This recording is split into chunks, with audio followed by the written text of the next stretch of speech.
North Korea withdrawing its workers from a factory that's jointly run with South Korea, fueling speculation that the rogue regime is prepping for an imminent nuclear arms test.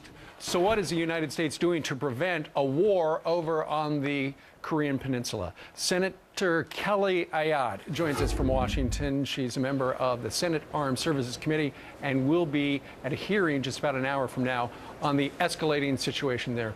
Senator, good morning. Good morning, Steve. What is the very latest on what's going on over there, by the way?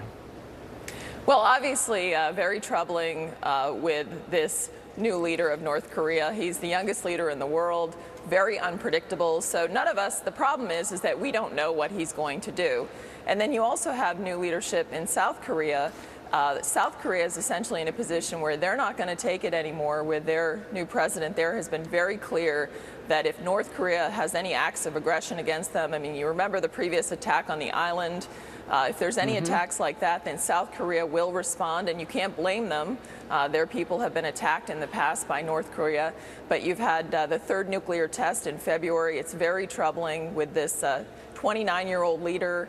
And so for what we need to do is we're in a position where that North Korea has to understand our resolve, number one, that if they take any acts toward us or our allies, that we have assets in place that we're going to respond. Sure. And that's what you see the administration doing, number one. Absolutely. And I know that a number of Republicans very supportive of the tact that this president and this administration taking.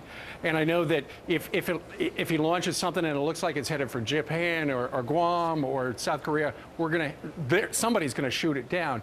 But, you know, at the same time, Senator, there are some who feel, look, you got this 29-year-old punk over there, and because the United States, because our standing in the world has degraded over the last couple of years, you might just try something because we're not as big as we used to. We look at the strongman picture of him shooting off a revolver. That's just ridiculous.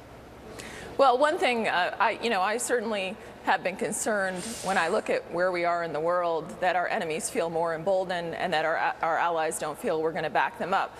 But with regard to North Korea, I appreciate what the administration's been doing, putting the destroyers in place, the missile defense in Guam, making sure that they understand that we're ready to respond. And three things. North Korea can't doubt our resolve that we will respond if they attack us or our allies. Second, it's very important that our allies, South Korea and Japan, know that we have their back, because they don't have nuclear capability because they rely on our deterrent. And then finally, by the way, we need to find what we can do with China, because China could end this tomorrow. They absolutely could with one phone call.